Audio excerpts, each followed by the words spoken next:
Alright everyone, welcome to Sour Horsepower, and today we're going to be taking a look at my 2022 Dodge Durango SRT.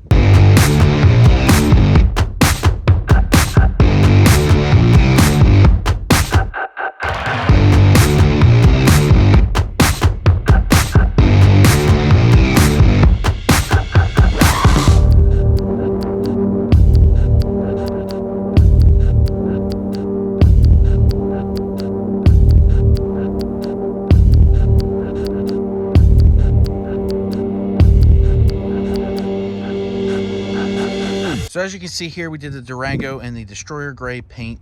If you're familiar with the channel, I used to have a Destroyer Gray Charger Scat Pack, and this is kind of, and we used to have a Durango RT.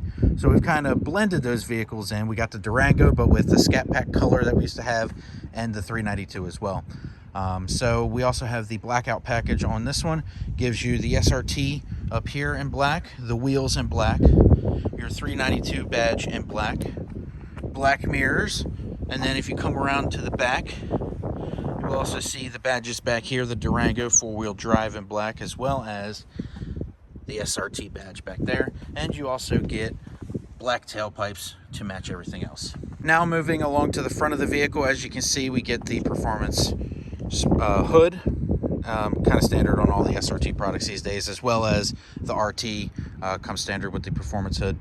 You get the same front bumper as the Hellcat Durango, but there's a few differences. One, the Hellcat Durango will get an extra splitter along the front leading edge here, and on the Hellcat versions you don't get fog lights because this is all opened up for cooling. Now these are functional vents. These will go in and help cool the brakes. And as you can see here on the front, this little sensor here, that's for the adaptive cruise control that it did option on this car. So we have the adaptive cruise control here, and then the parking sensors along the front. You can see they paint match them here in the bumper to help kind of close them off a little bit, or to disguise them a little bit, I should say. So now moving on to the wheels. Now this shares the same wheel and tire size combo as the Hellcat Durango, which are 295 45 20s. Yes, very, very wide tires. As you can see, they had to put a little extra flare on them for how far they stick out. It's actually kind of insane. Get a little action there. Wind deflectors under here. So we do have the standard brakes for the SRT Durango in here. I did not upgrade to the Hellcat brakes. So these are still 6-piston like the Hellcat brakes, but we don't have the 2-piece rotors. So as you can see here, just a single piece rotor, and these are slightly smaller than the Hellcat brakes as well.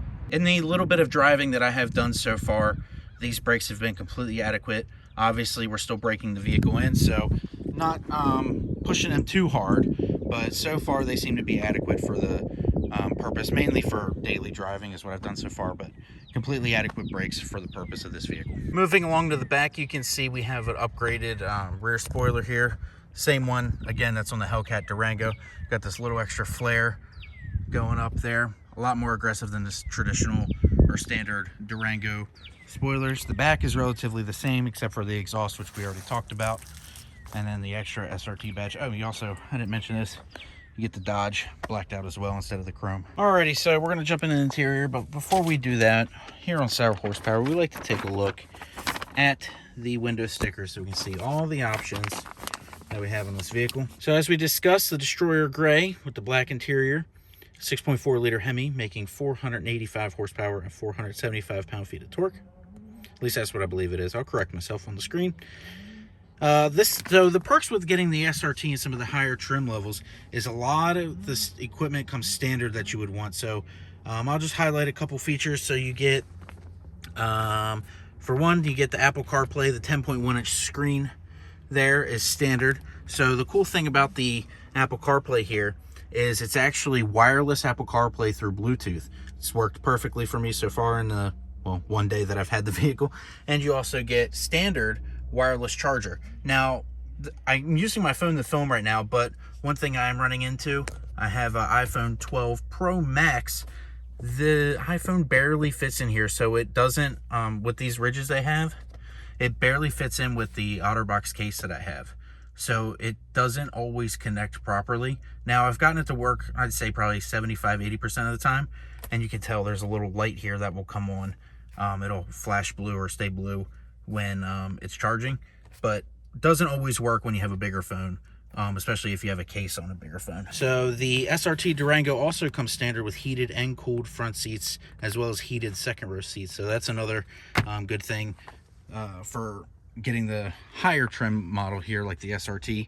So as you can see here, the seats, they're basically cloned straight out of the Challenger, Charger, SRT models. So they're very supportive on the sides, but I will say the bottom is actually seemed to be flattened out a little bit for the Durango, which does make it a little bit more comfortable and a lot easier to get in and out of the vehicle. So that is a nice welcome touch, but you still get a lot of the side bolstering, basically the same as you would find in the Challenger and Charger. Again, so as you can see, we'll continue on the 20 by 10 inch Hyper Black aluminum wheels, the Pirelli 295 tires, the performance hood and stuff like that. So a lot of stuff standard. As you can see, I don't need to read you guys through the entire list. If you want to pause, go ahead, take a look at that. But optional equipment, the Destroyer Gray costs $395. Got the technology group for the adaptive cruise control and the lane departure, let's call it $2,400. Black pack, $1,845. Trailer tow group, $1,200, and then the second row console back here, $695. So if you elect not to get the center console here, let me zoom out for you guys, it will just be a bench seat going across the middle there. So that is one thing you need to keep in mind when you are ordering the vehicle. All right, so now we're sitting in the driver's seat here. We did touch on that it does have the trailer tow group. So down here, this is where your trailer brake controller is going to be. Let's go ahead and start it up real quick. The exhaust, you can notice it. It's so decently loud. It's definitely a lot louder while driving it, but stationary, idling, not too loud, which depending on how you want your vehicles could be perfect for you or it might not be. So the one thing I do really enjoy is having all of the climate controls down here, hard buttons. So coming out of my Ram 2500, like the one thing that was slightly annoying is the heated seats and the cooled seats and the heated steering wheel. They were all operated through the infotainment. There was no way to turn them on without going into the screen. Now, hard buttons here in the Durango for all of your climate controls, to include your seats. Down here you get a little toggle switch, so you can see here SRT, which brings you right to, you push that, brings you right to your SRT pages here, so you can select your drive modes. You also get your performance pages, and then like you said, your drive modes, and then your race options. The Durango SRT's race options are pretty basic: launch control and a shift light. That's it. You can adjust your launch control RPM through the slider here. You can either click it up or down or set it wherever you need to. Unfortunately, my launch control is currently deactivated because I only have 138 miles. Launch control opens up at when you hit 500 miles, and you can use launch control. So when you hit this SRT tab like we did, it brings you right to the SRT pages for the drive modes. That also falls under the SRT vehicle settings tab, which I accidentally just clicked that, which also brings you to your controls. So third row headrest fold. So if you have your third row seating up, it'll automatically fold the headrest to help you see out the back easier, which you would do. Oh, let me move that. So unfortunately I have the seats down at the moment, as you can see, but trust me, it works. Rear view camera, you can also pull that up. Now, even here in 2022, and it might look a little bit better on the phone, the backup camera is still the same backup camera they've been using for 9 years now. It is not great. So it is what it is. I've been hoping for a long time. Well, I guess 3 years since Ram put the real high def camera in the 2019 and up Ram trucks. I was hoping maybe Dodge would steal that camera one day. It has not happened. We still have the not great, it's maybe 360p or 480p camera. Not great, but honestly you're not using it too much, so you just kind of let it slide. And then settings, there is so many settings in here, it just keeps going. So display, profiles, safety and driving assistance, like just there's multiple pages of stuff to go through. Like, yeah, I think it's 5 or 6 different categories, pages on the side here. Let's see what else we got. The center gauge cluster here kind of the same as it's been for a few years. A little slow to respond going through. You see where it scrolls and then how long it takes to come through.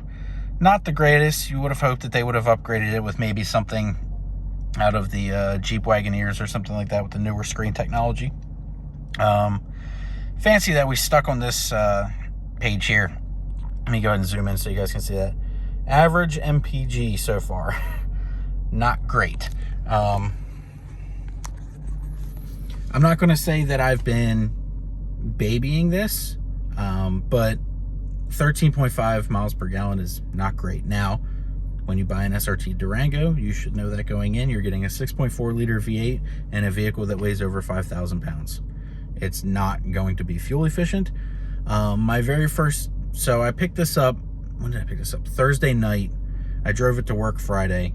I was able to squeeze out, like trying to be as gentle as possible, 19 miles per gallon in this thing.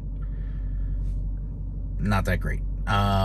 I wasn't expecting it to be great, but I was kind of hoping for a little bit more. Now, with that being said, over time, these engines can get better fuel economy the longer you drive them. So maybe we'll get a little bit better on that front. One can hope. All right, so with the rest of the interior, as you know, we went over the window sticker before. The one thing option that I was going back and forth on is whether I wanted to get the upgraded interior. I forget, it's like the luxury interior group or something like that. So what that does is it actually takes, as you can see here, this is leather with some nice stitching on it. It will take this material and put it up here on the dash. Right now, this is just the standard like soft touch foam padding stuff that they use on all the standard Dodges. And that group also gets you a suede and Alcantara headliner. Right now, we just have the standard cloth headliner. It was an extra, I believe, $2,000 to upgrade it.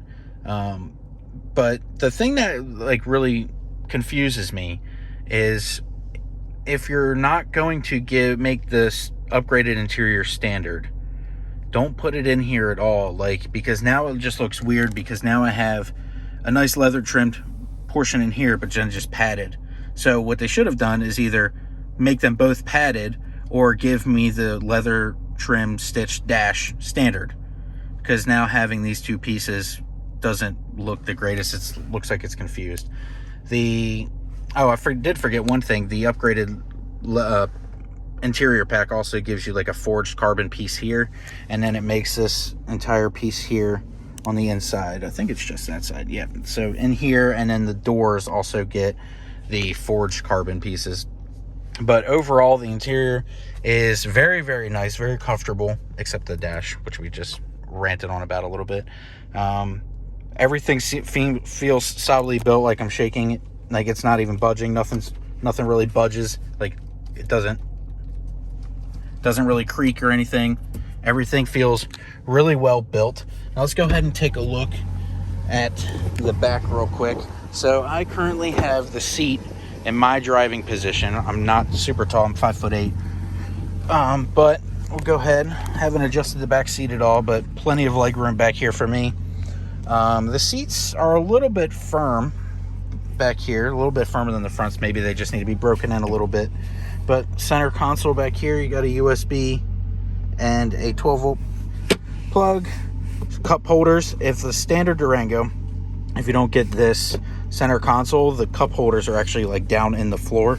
So with the bench seat, they actually put them right here. So if you don't need the bench, I highly recommend spending the extra $600 to get this. Brings the cup holders up, gives you a little extra storage. Your heated seats and stuff are down here for the passengers. As you see, the little plug there as well, that'll charge like a laptop or something like that. Nothing too crazy. And then here I have the third row seats folded down, but as you can see, plenty of storage space. Literally was like last night, Friday, I was already at the BJ's Wholesale Club loading this thing up with boxes to bring back to the house. So as you see there, we may have two lights that are active there to help light up, and that's because this door next to me is currently open. Back here as well, you see it has its own vents, so each passenger seat will have its own vent in the headliner. And then you have your lighting up there. All the passenger Vents are controlled up here. All right, so now we're out of the vehicle. I'll give you guys a little idle listen here. Then we'll go up to the front and give it a couple revs. It's really not too loud here stock. I am thinking I will definitely, well, I will most likely be modifying the exhaust on this if it doesn't get any louder as we drive the vehicle and as it breaks in some. But here's the upgraded headlights for the new generation Durango. I think they look really good, and the daytime running lights there. They're very bright at night, so it's a nice welcome thing to see. But one thing I did notice, I might make a video on it. I was using the adaptive cruise control and stuff. It seems to be a little bit more forgiving than my Ram truck was. But one thing that is a little bit annoying is the front collision warning is super sensitive, even though I have it on the least sensitive setting. So it kind of yells at you if you get too close to people. And when you're driving up on them pretty quick, you know, with this 392 Hemi powered Durango, the closing distances or the closing speed is quite rapid on occasion, and the truck likes to yell at me when I'm coming up too close on people. But let's go ahead and rev it up a little bit, and then we'll send you guys out of here. Let's see what we got. We'll put it in track mode to see if we can open up the valves a little bit more aggressively in the exhaust. Actually, I think I just audibly heard it change, but let's go ahead and see if we can hear something.